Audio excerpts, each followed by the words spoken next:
A feature is not a product. A product is not a business. Business is not a company. So you might have a really kick-ass feature in your product that people might love, but that is not still enough to make it a successful product. People might copy it.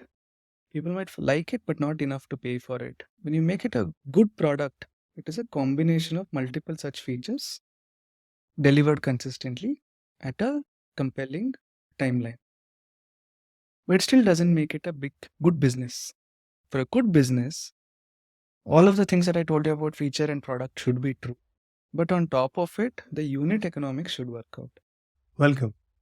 This episode of the 1% Project tells the story of Chaitanya Ramalingegowda, the co-founder of Wakefit, a household name in India synonymous with quality sleep. Chaitanya's journey to Wakefit is a testament to persistence and unwavering determination.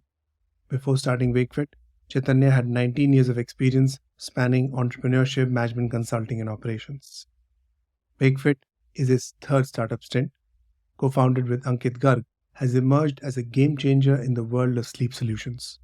Crafting products that redefine comfort and wellness, Wakefit's journey parallels Chaitanya's pursuit of excellence in entrepreneurship. In this episode, Chaitanya talks about his remarkable journey, an expedition marked by uphill battles. He shares his challenges, the motivations that fueled his drive, and the strategies that led Wakefit to its current stature. From the tough decisions to the transformative moments, Chaitanya's story is a masterclass in turning adversity into an advantage. Join us as we dive into the narrative of Chaitanya's entrepreneurial journey and explore the grit, resilience, and the insights that turned a vision into a successful venture.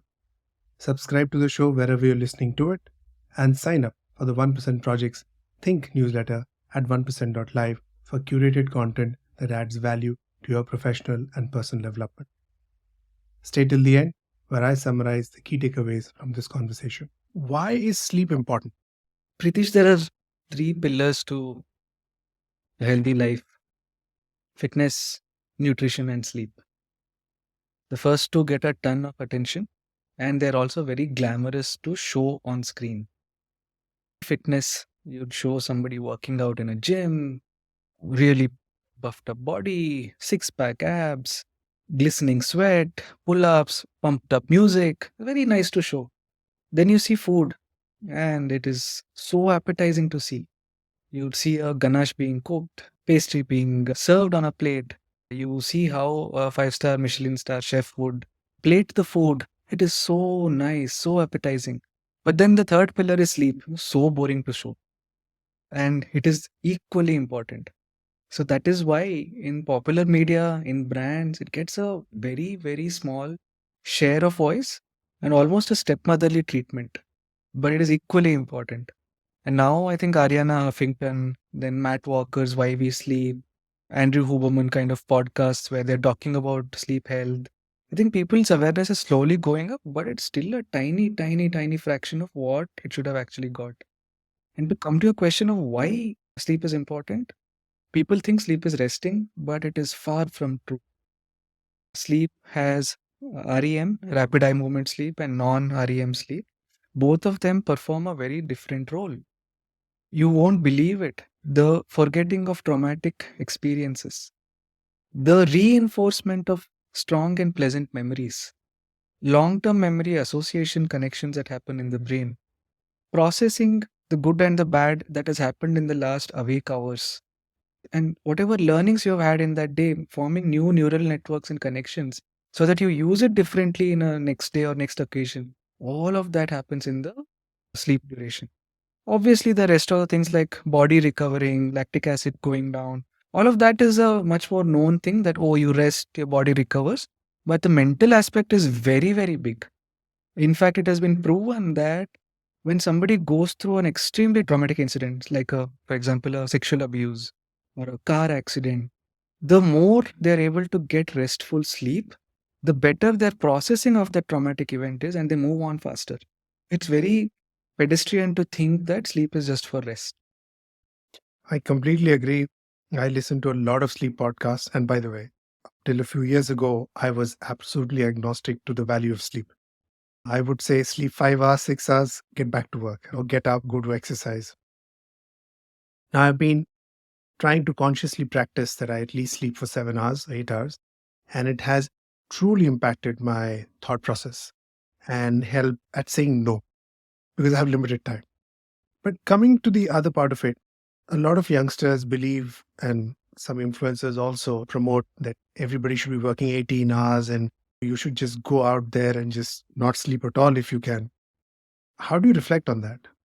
I think it's one of those narratives that has so much currency, yet it is completely wrong. Like the social media algorithms promote a lot of things that are completely incorrect, but it's just viral. It's so believable or so aspirational that it gets picked up everywhere. This is one of those that if you want to be successful, you have to work 18 hours, sacrifice sleep, all of that nonsense. But if you actually look at the humans that are pushing the forefront of humanity, they actually value sleep. Sports people, you pick Federer, you pick LeBron James, you find their interviews and ask and see what they said about sleep. They say 9 to 10 hours because they're sports people and physical recovery takes much longer. Then you look at people like scientists, you look at Charles Darwin, look at Einstein, read their diaries. It very, very clearly says that they take a nap in the afternoon and they sleep 7, 8 hours at night. So these are people who have really taken humanity forward and not just saying that work hard to make money successful, kind of a very narrow definition. It is just one of those narratives that is just, it seems very logical. Oh, you want to be a millionaire? Work 18 hours. And it feels like so aspirational. Hey, I can do it. I'll work harder. I'll work harder than my colleague, my friend, my peer in B school. And it is so easy to get carried away in that without realizing the trauma you're putting your body through. So it's just one of those things which is very unfortunate. I don't know if you're aware of this. That whole thing that you study in nutrition in schools, that you should have carbohydrates, proteins, fats. A lot of research which shows that whole thing was an accident. And today it is considered as a true thing in nutrition. What I mean by that is in the 1960s or 70s, a bureaucrat in one of the food departments in the US sort of drew that pyramid and said, oh, these are the food groups that we have just discovered. Back then, we had just discovered those food groups. They said every meal, every person should have carbohydrates, proteins, and fats, and fiber to some small extent. But it completely is wrong. It's been debunked today with lot of scientific evidence, but it is just so ingrained in 40 years that it's believed to be true while it's not. This is one of those unfortunate things. Actually, I did not know that. Yeah, I completely agree. You don't need to have all the ingredients in your every meal. What was the association of Indians with their sleep and mattresses when you kicked off Wakefit? There were three broad categories of people. I wouldn't go so far as to call them personas because personas are very, very sharply defined. Let me call them categories for the sake of it. One is people who are very, very below the middle class threshold, so to speak, lower middle class, just about making ends meet in a expensive city, sending money back home to their tier two family members, working really, really hard. For them, association of sleep was I will kill myself through the day, I will pass out at night. Very simple. They didn't care about quality of mattress, they didn't care about sleep tracking devices. Imagine 2015-16 when we started. Then there was a second kind, which was people who were in the middle class or getting to be upper middle class. So they had a stable and well paying job for the last 5 or 7 years. That means they have some kind of a salary, some kind of stability, settled in life. They're thinking about home buying, thinking about vehicle buying, thinking about a kid. That stage, here, they were hungry for good quality products, but they could afford. And they also had not really gone to the level of sleep tech, the Aura ring or the sleep tracking chest band. None of those. They wanted a good product which they could afford because whatever was in the market was not affordable. 35, 40,000, 50,000. Still very expensive. Then there was a third category where these people had already been well traveled.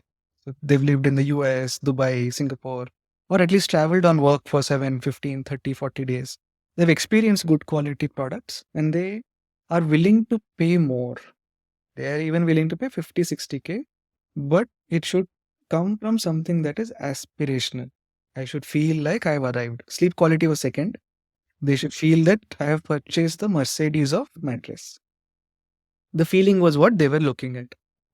And I will be very honest with you. This is my third startup and Ankit's second startup. But we worked as hard in the failed startups. Here also we worked hard, but we cannot take credit for Wakefit success.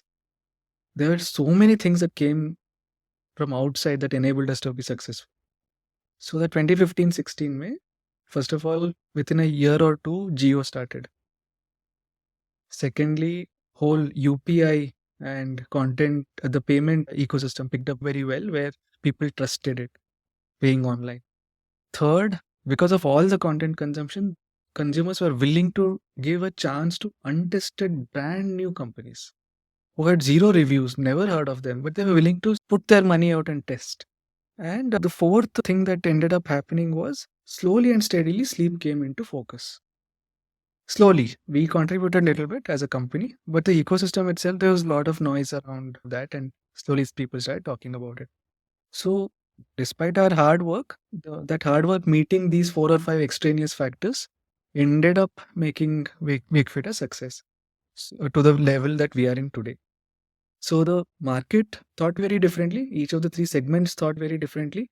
And who we appealed to was, I think, more the middle one, saying that they were tech savvy. They were not looking for the Mercedes of a sleep mattress.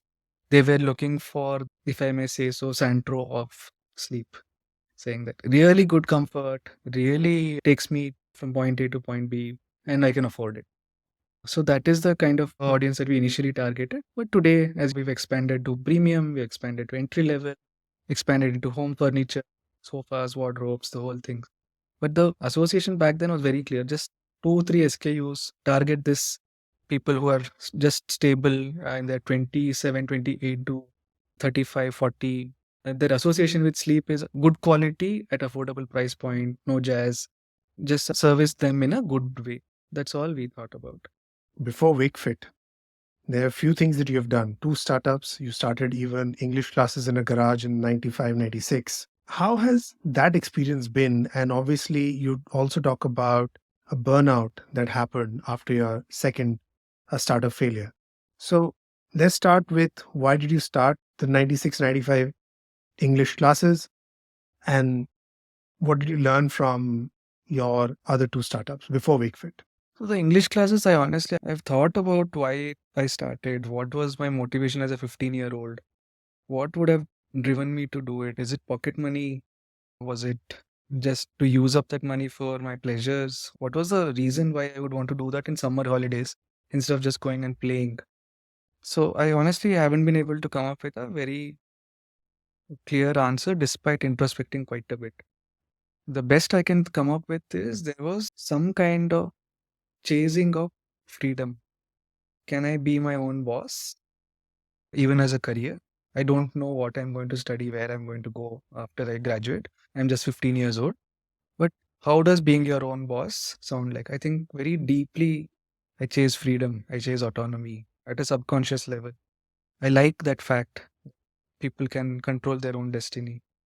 That's the closest I have been able to articulate. It's not like I made potloads of money, right? And I did. It's not like I ran it for 3 years. It was just summer vacations. I did it. So that's what happened. And there was a motley crew of people who would come. There was one tailor, one housewife, homemaker.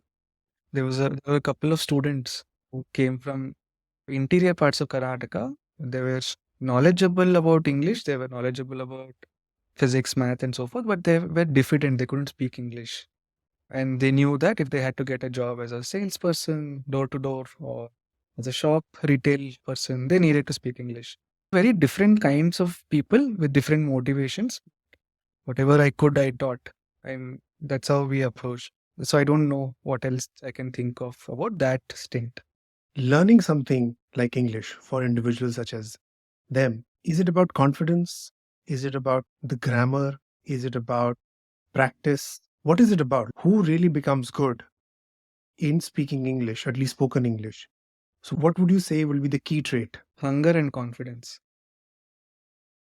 Hunger to absorb it in whatever way they can, and confidence to use it in whatever way they can. I don't think the most successful communicators are grammatically 100% correct. I think the most successful communicators get their point across emphatically and clearly. So I think the people who used to graduate and use it well would be those people. They're very hungry to do something with their life, then they're confident enough to use it. Because I would know students who were better than other students, but very difficult to use it. And then those skills would again rust and they would go back to being their old self. So what's the point if you're 15% better than somebody but use it 50% less than somebody? There's just a wasted effort, unfortunately. You teaching people during your summer break, also probably making some pocket money. Did that give you any sense of confidence of thinking that, hey, if I can do this, I can do much bigger things, go out and try more things? I don't think it gave me confidence as much as it gave me a sense that it's not such a big deal to start up. That it took me 15 years to start up again. I started up actually a formal startup when I was 30. I quit my job to start at 30. But for the next 15 years, I completely forgot about it. But what it did was demystifying it. Hey, it's no big deal to start something. People really make it a very big, fearsome experience in their heads. That, oh my God, I have to leave the security of my salary. I will not have these perks. I will not have these conveniences, blah, blah, blah. But actually, when you think about the nuts and bolts, it's not a big deal. You put up an ad in a newspaper, you opened it up in your aunt's garage, you got customers, you served them, you took payment. It's done. So it wasn't such a big deal. I think that when I actually did at 30, I was very naive and I made a ton of mistakes there, but there was zero fear in trying it out. Brilliant. So let's go to from 15 to 30. How was your first real entrepreneurial experience and how did that unfold? So I quit management consulting. About 3 or 4 of my colleagues also quit and they joined me. We were all co-founders. Really, really amazing set of individuals. Today, they're all doing brilliantly well in their lives to the extent of international MBA, to the extent top consulting firms, to the extent entrepreneurs who have sold their businesses. They're really good people. Unfortunately, we didn't work out as a team. We were all good friends. We were all good colleagues. But I think the time horizon that we took, the mistakes that we made in terms of saving our cash runways, the mistakes that we did in terms of understanding consumers, saying what they say in a focus group interview, what they do actually in reality, what they say they will pay and where they will actually pull out their wallet to pay, what service they want and what we are delivering, and how to achieve product market fit. I think we made a lot of mistakes. So that 10, 11 months, the company shut down. We all parted ways. I had run through my personal runway. They had all run through their personal runway. Not only did I lose my co-founders, I lost my friends. So it just ended like that. And while I'm really proud of what they have done, they're no longer my friends. So that when that was breaking up is when somebody mentioned in a meeting that, hey, have you read The Lean Startup by Eric Ries? So that in that break between, I shut that down and second start, I realized that although my personal runway has gone away, I didn't want to go back to a job so soon, 10, 11 months. What have I tried? Not really tried or learned or done anything to say that I've given my everything, so I should go back to a job. So I said, let me stick it out. And they all chose their different paths. I chose to incorporate another company and start all over again. But I tried to incorporate all of the things that I had learned from my first startup and from all of these learnings. Paul Graham, YC, Eric Ries, Lean Startup, how to be less wasteful, how to test features iteratively, did all of that and landed up in building an online community for women. This is where, from puberty to menopause, everything that a woman would need or go through pregnancy, beauty, fashion, makeup, fitness, relationship advice, dating, marriage, how to handle and manage relationships with your partner. Every single thing we created a ton of original content And we said, if we are an original content community where experts are writing the content and experts are coming, can we do a content to commerce play? Please remember, this was again 12 to 14, 2012 to 14, which means BuzzFeed, Pop Sugar, where all of them were trying content to commerce and they were working with branded plays with brands. So brands should come and play, saying that create a native advertising content and we would like to engage with X million people. This is the impression, this is the payment, so on and so forth. So that's what we intended to do. And that's what we ended up doing. We raised angel funding, but we couldn't get to Series A. And my first startup that shut down was about relationships. We had said that if you're single, we'll help you find a partner. If you're a couple, whether live in, dating, or married, we'll help you spend quality time over activities, which means wine tasting, dancing, pottery classes, poetry, whatever else, online and offline, will enable you to spend quality time. So that was the content and other things that we generated there gave the seed idea to this content to commerce play. So here we iterated, did all of that, but couldn't get to Series A, by which time I realized that I was not enjoying what I was doing.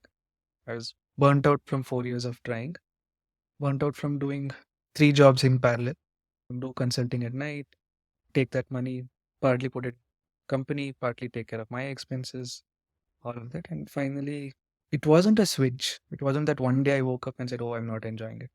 It really was a painful 6 month transition for me to realization to hit me. Why am I doing this?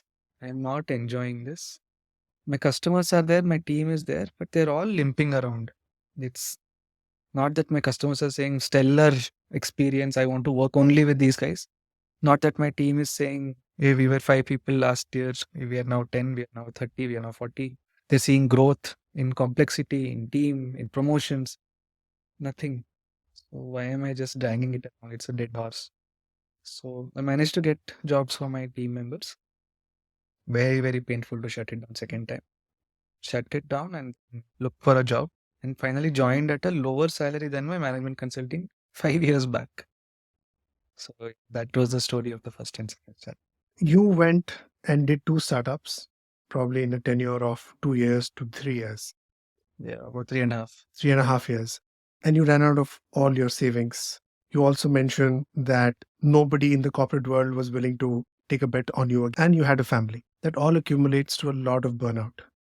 How did you manage through that, and what did you do? See, initially it was just about, hey, my team is showing up every single day. I have to show up. Get past, you can't just sit and pity for yourself. Get past it, show up at work. Just pushing myself, literally, unrealistically so. In hindsight, I wouldn't have done it, but that time that worked as a crutch. He said the team is showing up every day, I have to show up. So a few months later, that motivation ran out. Said, I know the team is working hard, but I am not motivated. Why am I coming sad to work every single day? This is not why I started up. At that point in time, I realized that as a founder, people use three types of inputs. Some who are extroverts have a peer network of founders where they use as a sounding board, discuss, chat, and then get ideas and deal with the stress. Second is you have a co-founder where with whom you know everything and you're both going through the same, so you exchange notes as support. Third is people who don't have a co-founder and they end up getting all their inputs from books and podcasts and other things that they consume. So I was clearly in the third bucket. So I realized that reading a lot of books, I realized that one, I was not enjoying it. Two, I was doing a disservice to clients and my team. And three, if I have a limited period of time to live, I should be using every minute of it in a better way. So once slowly that realization came, I started applying for it. And how did I go through it? It was a drag. People tend to glamorize failures. Saying that, oh, I went. The journalists also tend to write really romantic stories that, oh, he had only this much money and he still survived. He still came on a successful startup. But let me assure you, there was nothing glamorous those days. It was horrible. I don't want to go back to those days. That's all nonsense and glamour. But the truth is, every day was a struggle. Every day getting out of bed was a painful thing. but you also wake up and do things because of commitment, because of who you want to be as a person. You don't want to be a person that didn't show up. You don't want to be the person who just shut down the startup without notice, without pay, without getting jobs for your team. You don't want to be the person who abandoned clients in between. You don't want to be the person who took payment from somebody but didn't deliver service. So a lot of the times you just did it because you don't want to be somebody, and then you can't deal with yourself. Who will you look at in the mirror? So I think a lot of the last final days was just that I don't want people to remember me as this. Put in the work and exit gracefully. So I think that was the combination. You help each of your employee to find a job. And as you mentioned, they got better jobs at a better pay because they were with a startup, so they were not getting market salaries. But how did that conversation go with them? Like when you told them that, hey, I'm going to help you out or we need to move on, how did that unwind? We used to work out of a small house. We couldn't afford an office. We somehow convinced the landlord that we're taking the rental in my name. But these people come in and work. Don't worry, it's not a professional setup. We are not converting into professional commercial so that you don't have to pay commercial electricity bill. So a lot of the jugaad was happening. So I still remember the discussion happened in that living room where we used to have 2, 3 tables and we were sitting and working. So one day I told them that this is what is happening and I have managed to find a job for myself.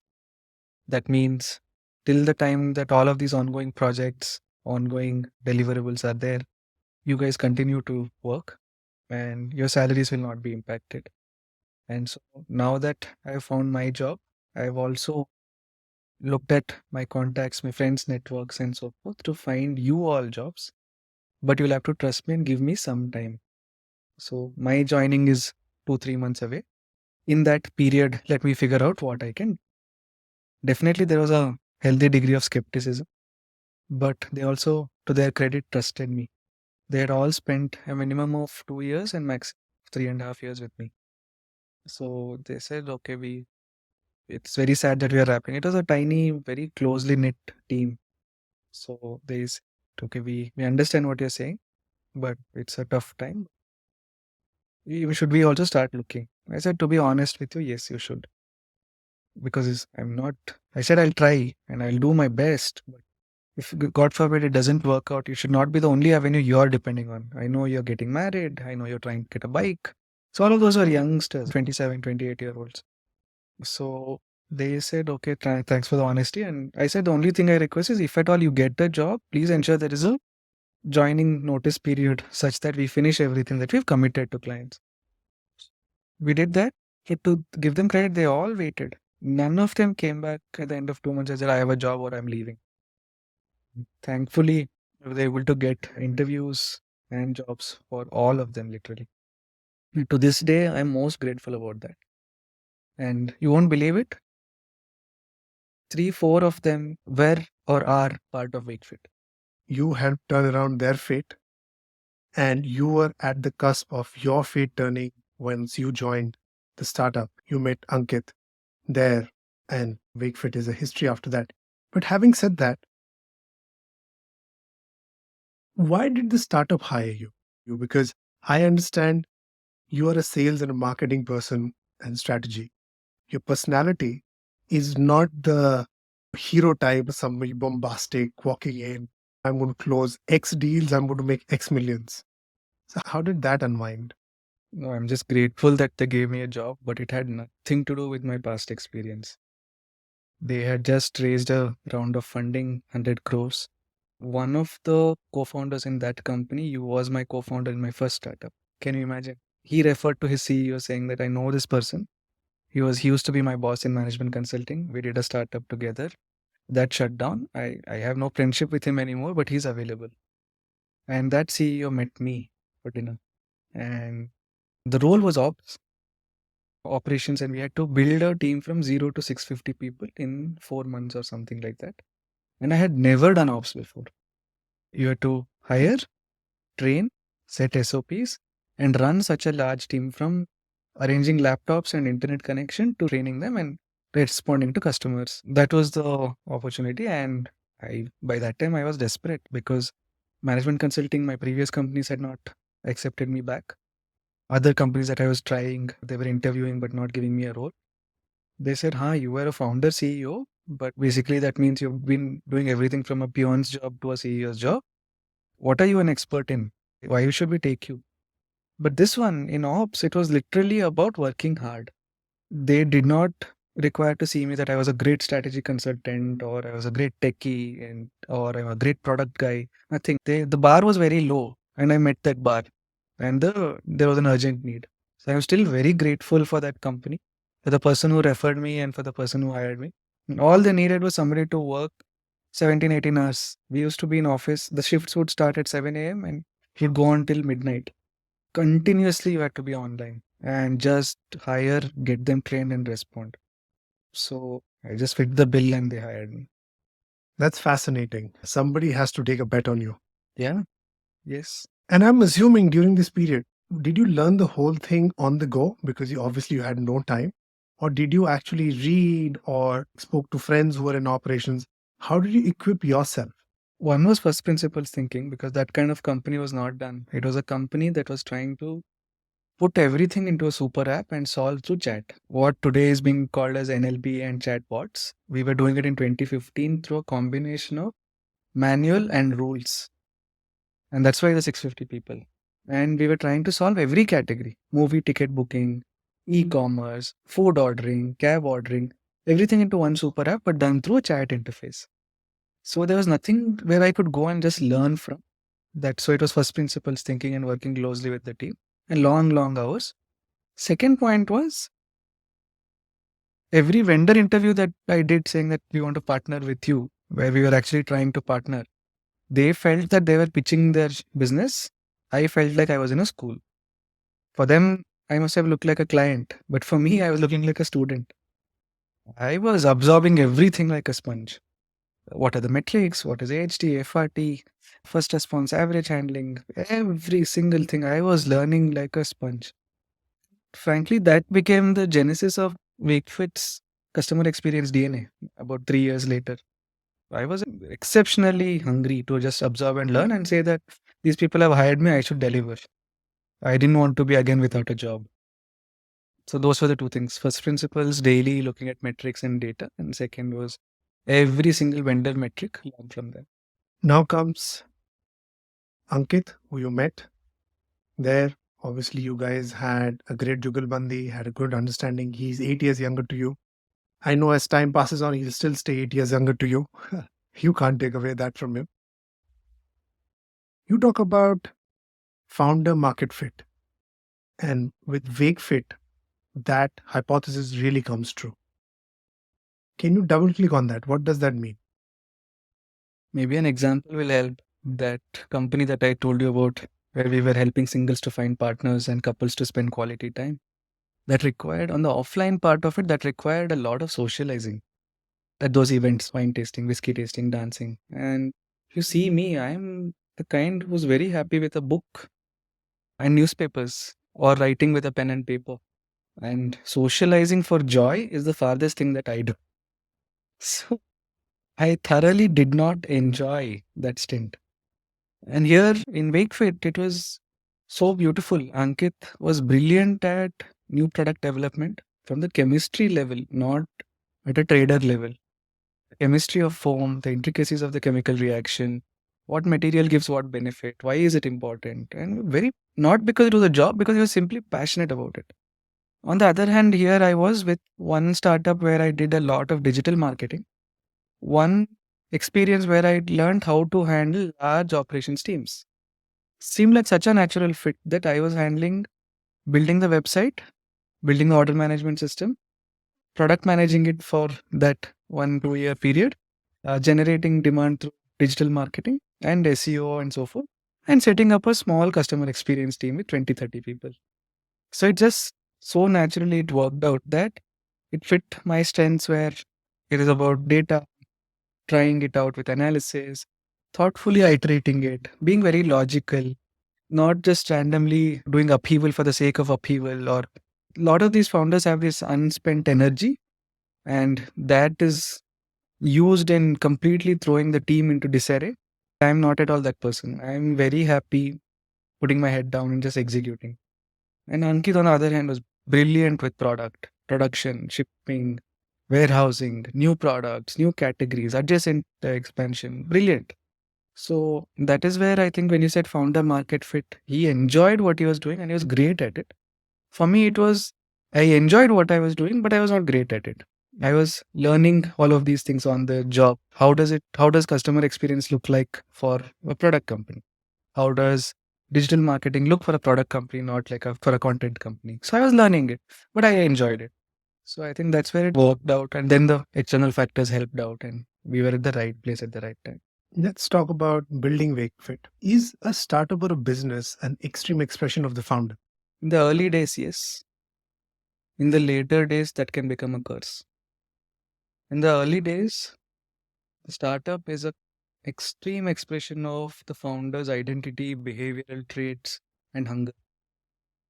But you pass Series A, Series B, Series C, you slowly become bigger. You bring in a lot of professional leaders. And if the company remains to be an extreme expression of one or two or three people who are the founders, it is going to stumble. You need to make room for other leaders to express themselves, to bring in their own input and create their team, their projects, their initiatives in their image. And if that doesn't happen, I feel a startup is doomed to fail because it's very rare that a founder's mentality and width and ambition will also expand at the same pace as a successful startup does. So very few people do that. And that's why you see so few founder CEOs who are also great at being a CEO even 30 years later. Very few.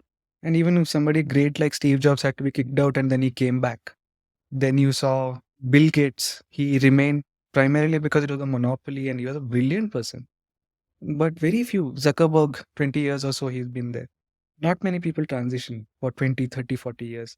So you need to bring in those leaders and you need to be able to take a back seat and play the role of a quarterback, not be at the forefront of every single decision. Actually, that's a brilliant insight. What you just touched upon. The reason probably Steve Jobs was kicked out because he just thought like a founder. But when he came back, he thought like a CEO. So true. When did Ankit and Chaitanya realize that they had become a bottleneck in Wakefit's growth? I don't think it was a particular year or a particular decision. It was definitely a pattern that we are get. First of all, are we having the benchmark high enough that we're getting really kick-ass people? Or are we just getting people who follow orders? Second is, if we are getting people who are really, really exceptional in their field, then are we giving them the autonomy or they're finding it unhappy to get into work? So this pattern, when you do this mistake over once or twice, you realize very quickly. Or you choose to ignore and say, boss, this is my startup. I will do this way. Rest of them can suffer with me. So we very quickly realized that we didn't want to lose any of the good senior people because the first part was true. We used to have very high benchmark for getting senior leaders. But once they came in, we didn't want them to be unhappy because they're unproductive. They're not happy. Their teams are not performing well. So that whole part of the company is not performing to the level that we wanted or dreamed of. So once that is noticeable, you realize that no, this is not how it is. Let's change our way of working. Let's bring in different review mechanism. Let's bring in OKRs to align everybody. Let us have more weekly catch-ups. Let us have more social gatherings to break the ice and go beyond the professional relationship. So you think and you discover on the way. But I think those were the observations that made us realize that we have to very quickly move. And fortunately, we didn't lose people in those days because of those mistakes. Let's talk about Wakefit's growth and building. I think the whole D2C industry in India looks up to Wakefit's customer experience, the way you have built feedback loop between the customer and the Wakefit team. But my question is, have you built a feedback loop within the company about you, about the way you manage or run the company? Initially, we thought we could just do it through HR service. And we realized that only very few people were giving us honest feedback for whatever reason. Either they respected or worried, or I've always been in different companies where you could never talk about your boss very honestly. So we said that we will circumvent all of those. We will partner with a trusted outside agency which works only with startups. I'm referring to X to 10X that was founded by Binny Vansal and Sai Kiran and Neeraj, ex Flipkart team members. And so they're so respected, so trusted, and they work across all departments: customer experience, planning, branding, HR, and so forth. So we requested them, and they have been working closely with us for the last few years, where they do anonymous data collection and gathering. And by department, by seniority, by tree of the organization, they give us very, very clear things that where things are failing. Where can we be better in terms of small things like facilities and large things like policies and transparency. And we have increased our employee NPS by, I think, 6 points in the last 15 months, simply by being so focused, because we realize that we cannot just run a company saying that, oh, salary and incentives and goals are going to motivate everybody. As we have become a 1500 people company, different people have different motivations. It's a fact of life. Somebody just wants to do 9 to 6, work hard during that time, go home. Somebody is motivated by growth. Somebody is motivated by financial incentives. Somebody is motivated by building a team that looks up to them. So many different motivations. So one size fits all is not going to work at this size. So can we really learn? What are we doing differently and incorrectly as leaders? Are we even communicating simple things like the vision of the company? Are we being transparent with the decisions we took during COVID time? Are we communicating enough number of times? Are we encouraging people to raise and ask questions in public forums? Simple things. And you'll realize by doing these surveys and discussions that in a company which is founded by people, and then they're also running it, they're by default their word carries an inordinate and incorrect amount of weight, which is very wrong. People and but it's a fact of life. There is a power distance and they don't question as much as it should be questioned. There's a book called $1 Trillion Coach about Bill Campbell, and it's written by Eric Schmidt, who used to be the CEO of Google. And Bill Campbell was the coach for, you name any executive in Silicon Valley, he was the coach for them. Steve Jobs, Marissa Mayer, Zuckerberg, Eric Schmidt, Larry Page, Sergey Brin. Literally, you take the top executives, he was the coach for them. One of the things he taught Marissa Mayer, she was a brilliant executive, but she was not, she was getting tremendously negative manager reviews. One simple thing he taught her was, in any meeting where people have to go around the table and give opinions, you speak last. Just change the dynamic of the meetings. Because once the boss says something, the rest of the people stop thinking. Or rest of the people, even if they have a valid opinion, do not raise it because it's an opposing view. So just by encouraging people to talk before the boss, it just changed the whole dynamic. Small things like this, if you need to take a back seat, you need to be able to get people to talk. I think that is where we are thinking, that's how we are operating. You need to be brutal and honest, but in a respectful way. That's the distinction. Keep the focus on the problem, not on the person.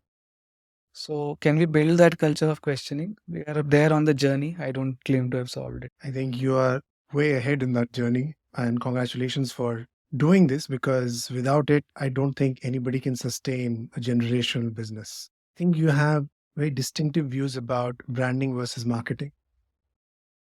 One is built, the other one gets built. Double click on that. See, the way I look at it, your brand is how people talk about you when you're not in the room, and when they can say anything they want about you. And that means it is a sum of all interactions and all touch points. It has nothing to do with marketing. Brand of Wakefit is they honor the 100-day trial policy without cheating me and without having some surprise fine print. That's a brand. I call the customer care even late at night. I made a mistake in ordering. They agreed to replace. they didn't claim some more artificial return fees and so forth. That's a brand. I saw really all Wakefit advertising is really funny, but I also get to learn something small in it. That's a brand. And investors are investors. Any of them you should go and question. These guys never lie to us in board meetings or hide numbers. These founders, good, bad, news, whatever, in the MIS, it comes out very transparently. That's a brand. So that is a sum of all touch points for all stakeholders over a period of time. There's no way to short circuit. I believe that is what is brand. Marketing, on the other hand, is again not advertising. Marketing is the sum of all touch points and output that you put out there in the world across influencers, ETL, BTL, and TTL through the line. So that is the brand. And there, if you are a cohesive voice and you behave one person, then you are not one day behaving erratically, one day being very funny, one day being very serious, one day changing your colors all over. That's the marketing. So brand is what gets earned over all touch points with all people with all period of time. Marketing is the sum of all output that you put there about yourself and behave as a person.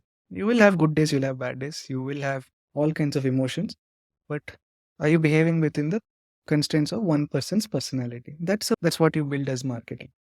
One of your customers called to get a mattress for their ailing dog. How did that unwind?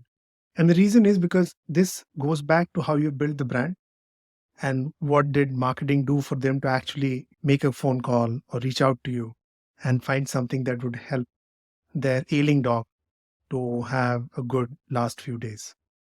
Honestly, I didn't even know this had happened. I This incident had happened many months later. That sales team lead, and we were in coffee shop, we were discussing, and he brought it up, and then I followed it up to closure, and that's when I learned what happened later.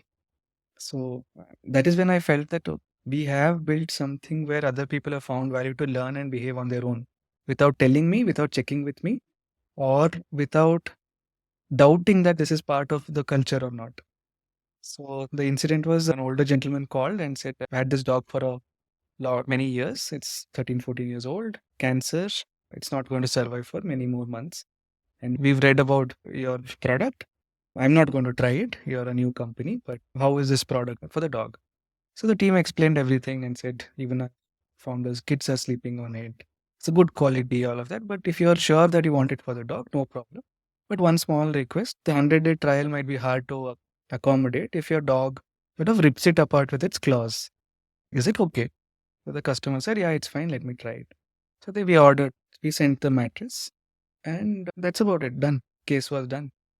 About 8, 9 months later, and this was pre cloud telephony days. We were so small that we didn't have cloud telephony. So that person had ended up saving that salesperson's phone number. So about 8, 9 months, he calls back and says, I just wanted to close the loop. Do you remember me? So this person said, I don't. So they explained. And they said, yeah, yes, sir, I remember. So he said that dog passed away recently. So just wanted to let you know that I want to thank you for giving my companion a peaceful last few months through that mattress. Whatever you're doing is very good. Now I am ready to test it out on my own. So I want to order for my master bedroom. Can you help me out? So it was such a heartwarming case that we just remember. And there was a client from Kashmir. He was super excited that he said, I want to do video call, video call. The team did a video call. He wanted to basically show that in his joint family, where there's 3, 4 floors, some 12 different products of Wakefit had been purchased over the last 2 years. So he wanted to do a video call just to show that, first of all, no big brand services Jammu Kashmir. And this is some interior part. I just want to show you, I'm just happy. Literally, that person did not want anything. He didn't ask for a discount. That was not a preamble for anything, nothing. He literally wanted to show on a video call saying, I purchased these for the last 2 years. See this. Thank you. So this is what makes it feel like it's worth it. Absolutely. By the way, that Kashmir example is brilliant because I wanted to touch upon the wonders that packaging has done for you. See, before we brought this technology to India, you would notice that any of the large mattress companies, incumbents, used to have about 10 to 14 different factories across the country. So the logic back then was you produce in a small factory, you service a 200 to 300-kilometer radius because it is so expensive to ship a mattress, because mattresses would go in their full form. So if you imagine big king size 78 by 72 or 7 feet by 6 feet, whatever that size is, a small truck can accommodate about 4 5 mattresses, and it's so expensive to transport it. And they had never had return policy, they never had trial policy because it's so expensive. When we came across this technology and we brought it in 2018, about 2.5 years after we started, it really transformed how we looked at logistics cost and how our customers found delight in the mattress. So a giant king size mattress also now goes in a small packaging of this width, and it is barely about 3 feet tall. So this is called the roll pack technology, and the mattress can be rolled and then shipped. But there is one small criterion. You can only roll pack a mattress if you use pure raw material without any adulteration. If you use adulterated foam and then you roll back it, it becomes a carpet. It just does not come back to its original shape. So it just worked out so beautifully that we were always using pure ingredients, producing our own foam, not buying anything from anybody because we had our own factory. And then we came across this technology that suddenly opened up even the farthest pin codes, like you rightly said. Andaman and Nicobar, Leh Ladakh, Manipur, Rajasthan. You pick any farthest pin code, and this product now goes because it's just such a small package. And one truck can accommodate 25, 30, 40 mattresses. And we even take it back if the trial period may they don't like it. And suddenly it became very viable to ship everywhere and service and honor our customers wherever they are. Who came up with the technology? How did you find it? So it was not our invention. This had become a recent invention in Europe back in 2014 or so. Europe mein this technology had come up, and then US mein some of the companies like Casper and all started using it. We could afford it 2 years later because we were bootstrapped. And we were bootstrapped for 3 years since we started.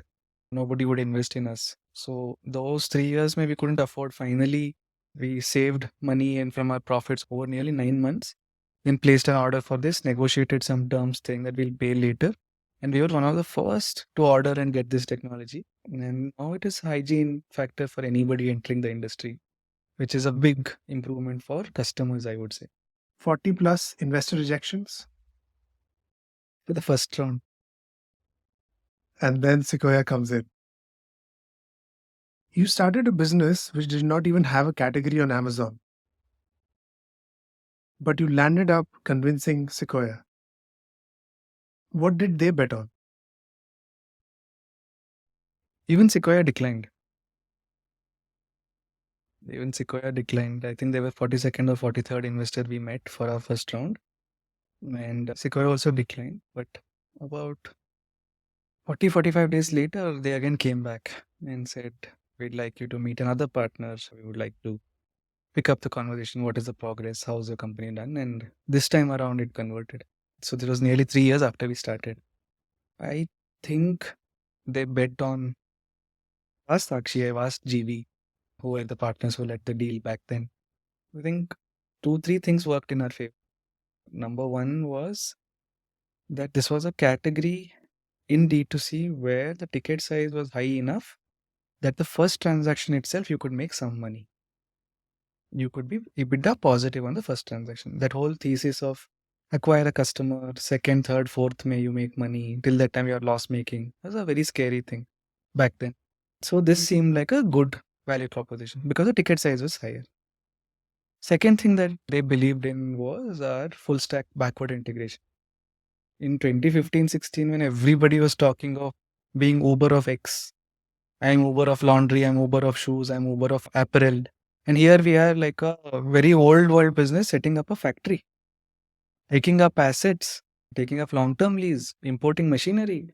That clearly showed them that we were committed. We were not touristy in our approach to this category. If you're setting up so much, it's not like I'm going to flip and tomorrow run away or flip and say that I want to sell this company. We are here for the long haul.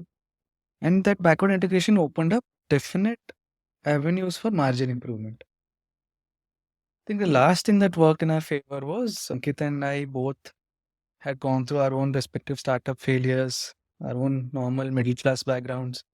So we were very careful and frugal with how we deployed the capital. Even today, at the scale that we are in, we have raised only about total across 4 rounds, barely about 90 million, out of which some 45 or so is still in the bank. So extremely careful and never the kinds of people to just throw money at the problem. So I think these would be the four that I've heard from them, if I'm not guessing. After your two earlier startups, you started listening or reading a lot about capital allocation. So, what are the three tenets that you have learned about capital allocation? Number one, capital allocation is simple but not easy. Double click on that. What does that mean? You read a book about capital allocation, you read case studies, it's very simple to understand. But when you have to actually do it, it's very difficult. Because the competing priorities in front of you, how do you actually do it while taking away your biases is very hard. So it's simple but not easy. Point number two is you torture data enough to tell you what you wanted to tell. So to be truly rational and deploy capital based on objective data is something that very few master. You're always carried away by emotion and your own biases of what will and will not work. Third, capital allocation at scale can only happen if your whole team thinks in the same way. No matter how deep you think, if your team is not taken along in the journey, you will never be good capital allocators as the company level. You have to process everything that I've read. These are the three that come to my mind. Let's talk about D2C. Take a step back from Wakefit. What is your counterintuitive insight about D2C? Two insights. One is that the belief that you need 100 SKUs to launch a D2C company is incorrect. You need one or two hero products. Second counterintuitive insight is there's so many people, so many business plans, so many founders who contact who say that for me to succeed, all I need is 3 million because CAC is so expensive. All I need is 5 million because it's so competitive. But they don't realize that good companies are never built on money. It's just something that people don't realize. And you won't believe the number of people who say, I have a brilliant idea. The only reason it has not succeeded is I don't have enough capital. So the one is you don't need 100 products, you need very small number, but really kick-ass differentiated. And number two, initial growth never comes from money. It comes from product differentiation or channel differentiation. How do you build a great company? A feature is not a product. A product is not a business. Business is not a company. So you might have a really kick-ass feature in your product that people might love, but that is not still enough to make it a successful product. People might copy it. People might like it, but not enough to pay for it. When you make it a good product, it is a combination of multiple such features delivered consistently at a compelling timeline. But it still doesn't make it a good business. For a good business, all of the things that I told you about feature and product should be true. But on top of it, the unit economics should work out. When I say unit economics, I don't mean the fuzzy I am CM2 positive, cash flow positive, none of that. Real hard accounting level. Unit economics should be such that at the bare minimum, contribution margin positive for the new categories. And for mature categories, you're trending towards EBITDA positive. That's the only sustainable way to build irrespective of outside environment. But still, it doesn't make it a great company. Because a company means you're not a one product or one business wonder. You have now made it institutionalized such that tomorrow morning you die, it still survives. It still grows. built leaders. You've built people who are capable of taking independent, autonomous calls. They can go raise funding. They can continue interacting with people like Pritish. You will come and journalists will come and still meet them. It's a company. It's not Ankit or it's not Chaitanya. So features, product, business, company. You can fail at any one of these steps, and each of them are very different. How does a young founder, in terms of a new business, identify a hero product? I think the only single source of truth is consumer behavior and consumer understanding. Can you really approach that category with a learner's mindset? And that is one thing that I told you my first failed startup showed that what people say in an interview or a focus group is not at all how they behave. And I don't blame them at all. People respond in a way that makes them seem cool or smart or thoughtful. And it's natural human behavior. But what they actually do when nobody's looking at them, what do they click on? What do they click buy on? Where do they pull out their wallet? Is very different. So the only way to do it is to test a bunch of hypotheses and do the iterative lean startup that I briefly alluded to earlier. In technology instance, it is very, very well defined. How do you add a new feature, launch it, test it, iterate on it? But in the D2C world, it's not as well discussed. Hmm. It's the same thing. How do you test out a great landing product for a new product with a certain set of features? How do you test out just a landing page to know that there is demand or not? Before you launch 20 types of furniture products, how do you create prototypes on software? Get a feel of which of these people are liking by running, actually click buy now or add to cart or wish list. It'll clearly give you signs that they're looking to buy it. So you can still do a lot of the lean startup principles in the physical products world also. So that is the single most important source of truth. Consumer behavior, not consumer research. Service or product, which leads one to becoming an industry leader versus a category leader? Pritish, I think it's very hard to answer this. It's very tough. So these days now, earlier, okay, let me take a step back. Till about 15, 20 years ago, somebody with an average product but a big enough media budget could outshout the competition and succeed. But the last 15 to 18 years, the people's voice has been completely democratized and open.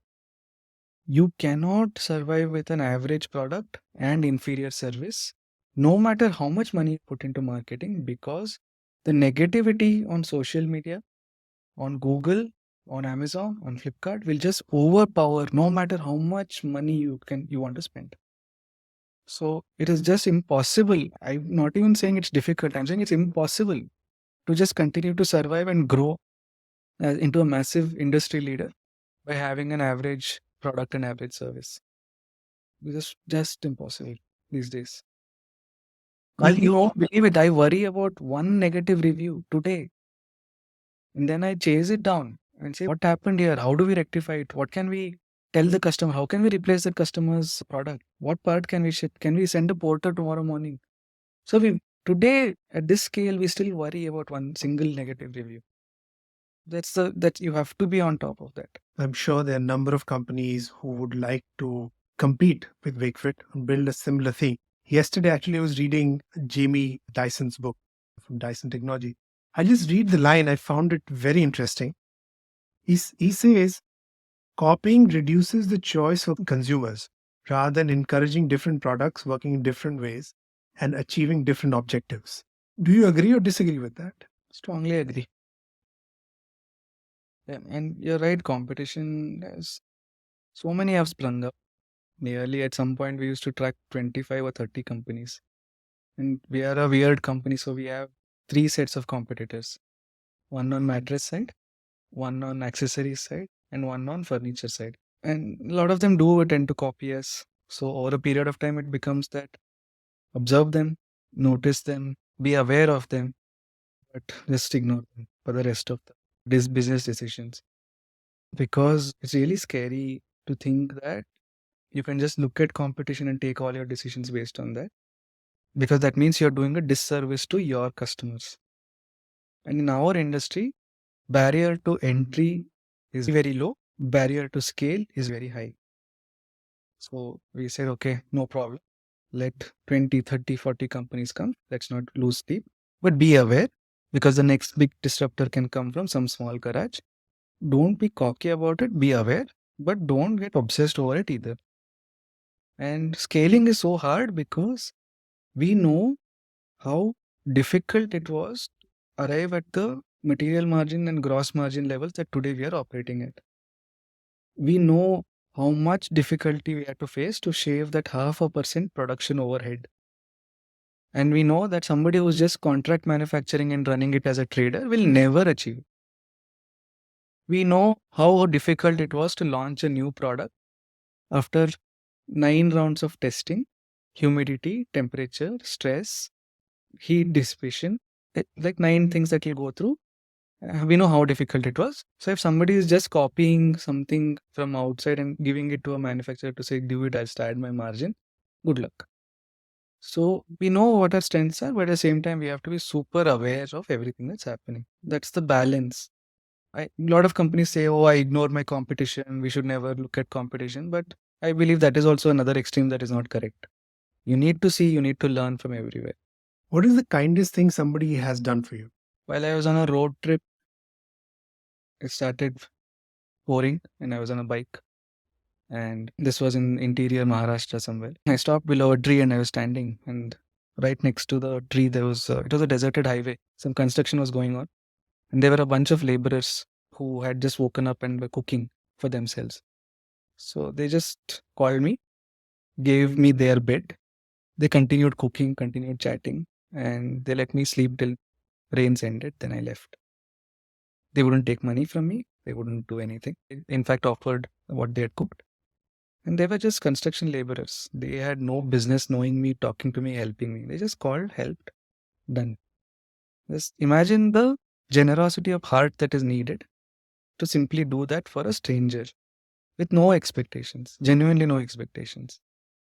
Do you have a story worthy learning? One day in our old office, 75, 77-year-old gentleman just turned up and very agitated. And he and our customer experience team, very senior manager, he said, okay, what do you want? Can we get you some water? Please have a seat. So he said, yeah, I live in Banaswadi. So it's a far off area, Banaswadi or somewhere. And I took 2 buses and an auto to get here. I placed the order and suddenly I felt that I've been cheated. So then I went to contact as page, found the address. So I've landed up here. And so I want to know whether my order is safe. My money is safe. So this person opened up the order history and said, is this your name, your address? This is the product. This is the promised delivery date. Is it all correct? He said, yes. So then nothing to worry, sir. Please go back home. We will ship it on promised date. Found an auto, put him in the auto and sent him. I think, and then we realized that he was also one of the founder creators of the Kannada typewriter. He was a distinguished gentleman. 2, 3 learnings were there for us. Number one, even people over 45, 50 that are completely ignored by social media platforms and Google for targeting, there is a market. Number two, India is still a trust deficit market. Not because people are worried about their money, but because they have had enough and more people who have cheated them in their lifetimes. So we have to never let them down because then they'll never trust us again. And the third one was, I think, every small act of kindness that we do to a customer, they will remember and pass it on to somebody else. So you do it without any expectations. Advice to your younger self. Nothing, I would say. I would not. It's very hard for me to say that, oh, can I cut out this part, cut out that part, because everything is added to where I am, including the really bad days. One thing I would probably tell that person is if you're depressed today, if you're really sad today because of these things, 7 years later, 5 years later, you'll be in a much better place. So look forward to those. It's not going to be like this. Brilliant. What is your superpower? I think being calm and objective, irrespective of the situation. I'm just happy to dissociate from all the drama and emotions that are happening and just observe and then form a rational, steady view on my own terms. 3 books or blogs that have influenced you the most. I think one is Jonathan Livingston Seagull by Richard Bach. It's a very small book. The basic summary being that the only thing limiting yourself from what you want to achieve is your own mental boundaries, nothing outside in the world. The second book that I really like is it's called Snowball. It is the authorized biography of Warren Buffett. He's the perfect personification of compounding in his investing, in his life, in his relationships, in his capital, every single thing. So that clearly shows you compound everything. So don't just treat people and relationships transactionally. You meet somebody, 5 years later, they'll be a friend, 10 years later, you'll be a partner, whatever else that will happen. And the last thing has really helped me in my thinking itself has been Lean Startup by Eric Ries, and how not to be wasteful in building anything. Chaitanya, it was a pleasure having you on the show. Thank you. Thanks for having me, Pritish. I hope people find value in this time spent, and all the very best to you in continuing this podcast and sharing your learnings. Hope you enjoyed the conversation. Here are the key takeaways. Number 1. Sleep is a vital health pillar. It plays an important role in memory consolidation, emotional processing, and neural connection formation. Beyond physical recovery, sleep is also important for mental well being and influences the way we respond to life's challenges. Number 2. Founder market fit is the alignment of a founder's strength, passion, and expertise with the demand and the dynamics of a specific market. For Chaitanya, it was about recognizing his aptitude for data driven execution, digital marketing, and customer experience in the context of building an e commerce business like Wakefit. His co founder, Ankit, excelled in other areas like product development and production. This blend of skills and passion, combined with the correct timing and external factors, played a vital role in the success of Wakefit. And number 3, branding is the overall perception people have of a company based on all interactions. Marketing involves the messages a company puts out to maintain a consistent image. Branding is earned over time through various touchpoints, while marketing shapes the company's voice and personality across channels.